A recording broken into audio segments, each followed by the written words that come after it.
Bonjour à tous. En fait, j'ai analysé un peu ma chaîne YouTube la dernière fois. J'ai remarqué que vous êtes vraiment intéressé à l'amour, hein. La vidéo la plus populaire a été l'épisode 3 de la série de documentaires personnels, Le coup de foudre et le mariage.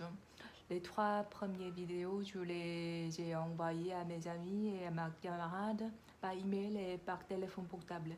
Donc, on ne va pas compter ces vidéos. En fait, j'ai voulu remplir ma chaîne avec des informations professionnelles parce que le but prioritaire de cette année était de gagner beaucoup d'argent et de travailler comme un bureau de travail, juste comme avant de devenir une schizophrène. Bref, retourner à ce que j'étais. Mais comme je vous ai dit, on peut modifier le plan toujours. Donc, cette fois-ci, je vais vous parler de mes 40 quarts parce que vous aimez ça. Je vous promets de vous offrir un service personnalisé.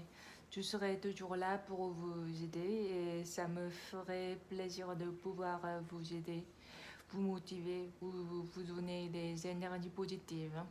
En fait, ce qui est marrant, je me sentais toujours pas prête pour sortir avec quelqu'un jusqu'à 24 ans. J'étais trop occupée pour mes études et pour le travail à mi-temps et les hommes ne m'intéressaient pas.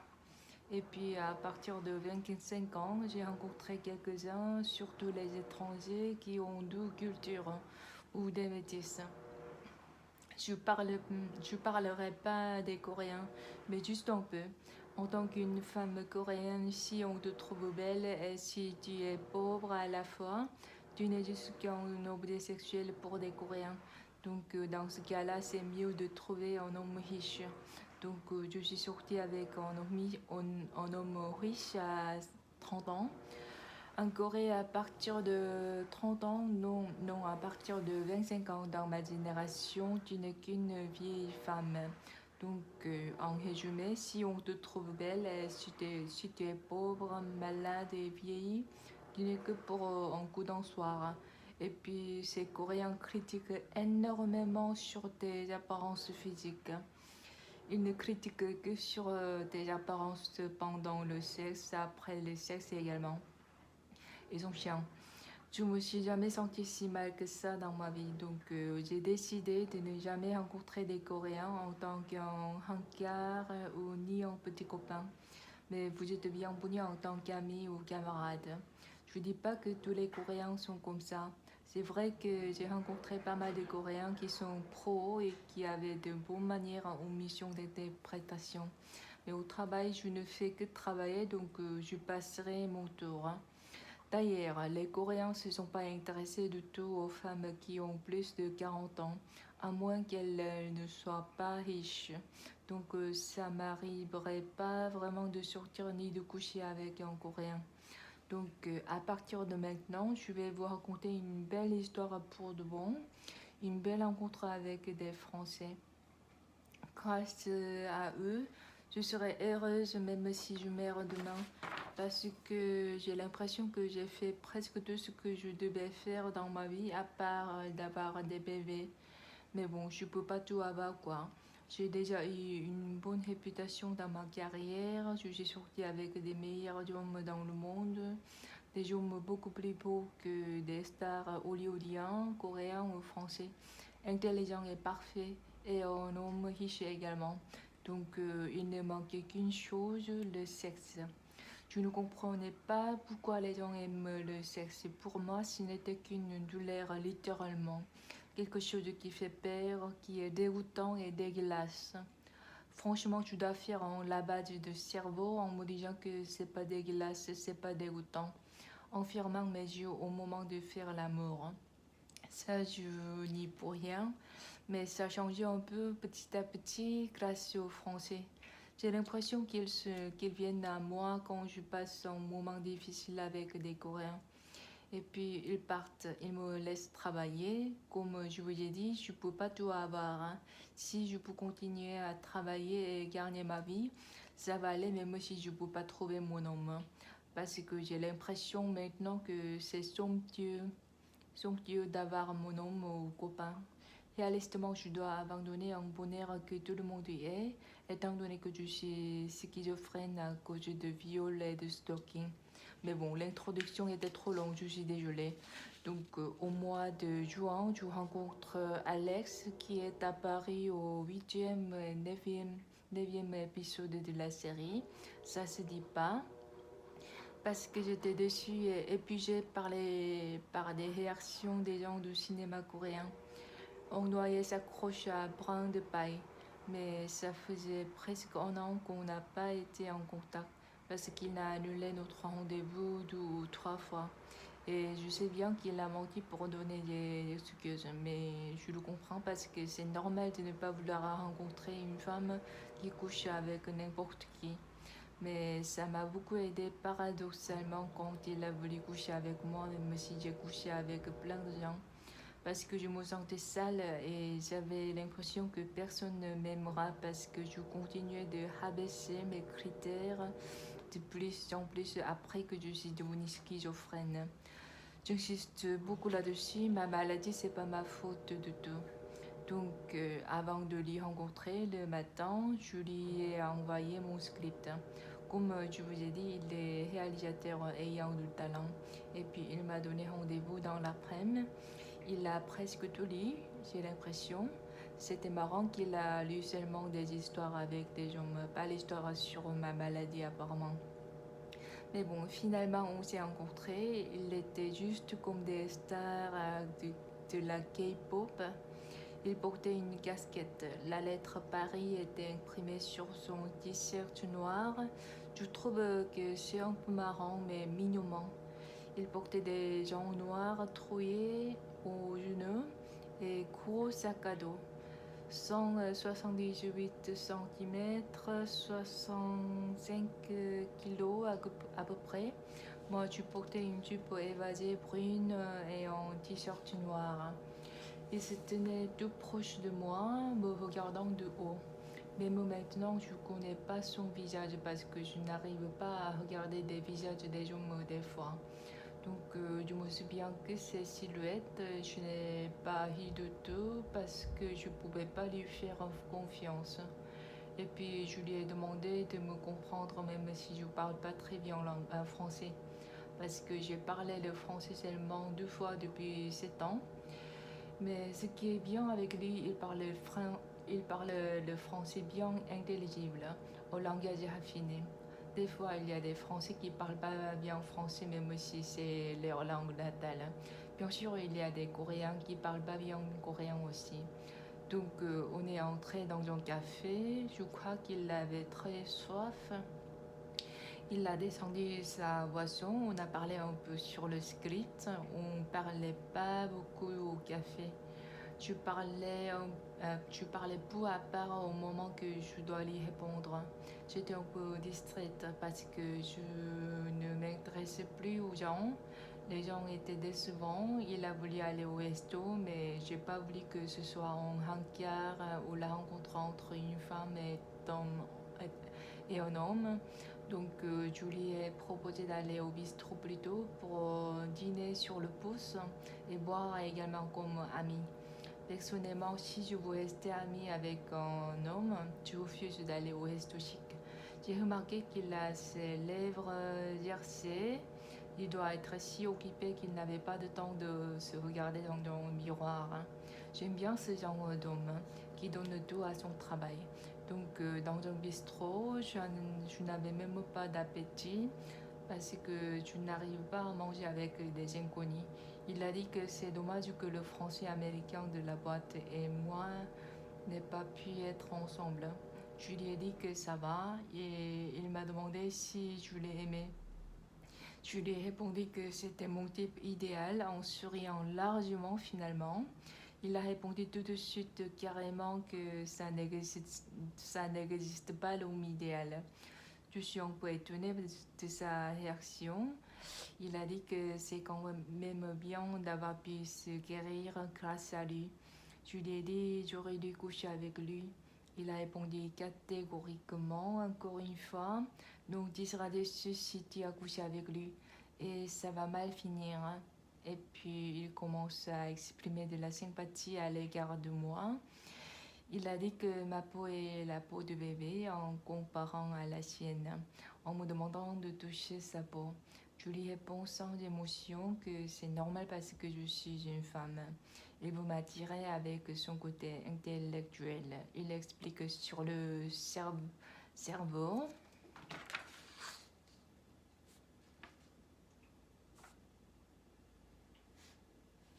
Le cerveau moyen et le cervelet mignon. Il me demande si j'ai pas de problème pour une injection intraveineuse parce qu'il voit pas mes veines.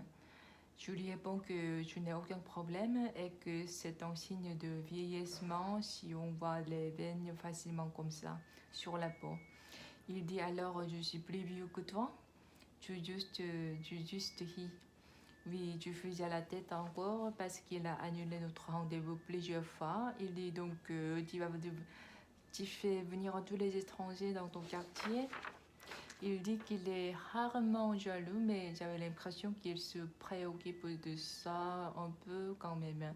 Je me sentais un peu désolée parce que je ne pouvais plus gentil avec des gens. Et puis du coup, mon corps était trop froid, donc je lui demande de toucher le dos de ma main pour lui faire sentir ma main congelée. Une silence pendant un moment. Et puis je regarde à droite, il y a un Américain qui a craqué pour moi en me regardant bouche bée à la table voisine. Ah, j'aime bien ce genre d'homme qui me regarde que moi. Qui regarde que moi. Du coup, il tenait ma main un peu fort en me regardant dans mes yeux. Je suis un peu étonnée. Je regarde sa main en ouvrant grand mes yeux. Mais je n'attachais pas grande importance à ce qu'il faisait. Et puis, il m'a dit qu'il était étonné parce que je me souviens de tout. Et il m'a conseillé de corriger mon script plus professionnellement pour gagner plus d'argent. C'était déjà bien qu'il parlait beaucoup sur mon script, donc j'ouvre mon cœur petit à petit, mais pas beaucoup. Je lui racontais l'histoire avec les réalisatrices américaines et des réactions des Coréens du milieu du cinéma. Il a dit qu'elle ne doit pas me demander des faveurs sexuelles. Il a tout à fait raison. J'ai enfin trouvé quelqu'un qui pense correctement. Avant, j'avais l'impression que tout le monde était fou. Et j'ai dit qu'un producteur très réputé en Corée veut que mon histoire soit plus sexuelle. Il a dit non fermement parce que mon histoire déjà parle beaucoup d'hommes. 5 hommes. Il a bien lu mon script.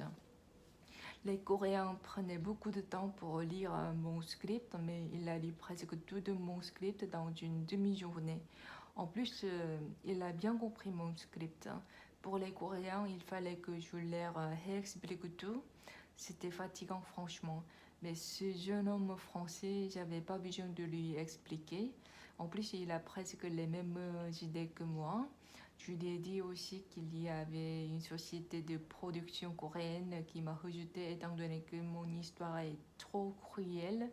Donc les spectateurs peuvent se sentir inconfortables. Il a dit immédiatement que c'est pas cruel. Je le rejoins sur ce point encore, même si c'était un grand choc pour la protagoniste. Et puis c'était mon intention de leur faire sentir mal à l'aise pour changer quelque chose. Je lui ai dit plusieurs fois, voilà, voilà. C'était la toute première fois que je rencontre un homme qui pense correctement depuis 7 ans. Maintenant, on peut parler. Mais mine de rien, j'avais encore peur de regarder son visage parce que les hommes me font peur, leur mentalité surtout. Donc, je lui ai dit que je vais l'aider s'il a besoin d'interprète. Mais je crois qu'il n'a pas besoin d'interprète parce qu'il parle bien l'anglais et il se débrouille très bien en Corée. Et puis, on marche un peu au parc de l'arc artificiel. On s'assoit dans une balancelle. Là, je lui demande sérieusement si j'ai de sexe en pile, parce que c'est rare d'avoir une expérience de même en biole. Mais j'en ai eu 3, puis les tracts aussi. Et il dit que si il dit oui, je me sentirai mal à l'aise. Si il dit non, Tu serais déçu. Ah, il est un orateur éloquent. Il a de l'esprit. Il m'a fait rire. Il frappe le sol avec son pied et fait bouger la balancelle. Mignon. Je me sentais bien en plein soleil. Et puis on a décidé d'aller chez moi. J'ai oublié de montrer la chambre d'une schizophrène. Comme il me comprend presque parfaitement, j'avais pas honte. Je lui ai dit que je ne vais pas coucher avec lui parce que tous les hommes me violent, me forcent ou m'implorent de coucher avec eux sans exception. Il dit, qu'est-ce que ça veut dire que tu vas pas coucher avec moi? Et je réponds, tu es suffisamment charmant, mais... Et il dit, ne dis pas que je suis suffisamment charmant, mais ce type a une confiance en soi. Devant la porte d'entrée, devant chez moi, j'ai oublié le code de la porte. J'étais un peu bourrée. Il me dit, tu es sûr que c'est chez toi? J'ai l'impression qu'il a peur un peu. Il est nerveux, mignon. Ça faisait très longtemps que j'étais à l'aise avec un homme. C'est normal. Il a 11 ans moins âgé que moi. Mignon. J'éprouve pas de sentiment de rejet avec des jeunes parce que ce sont des vieux qui m'ont violé ou Martial.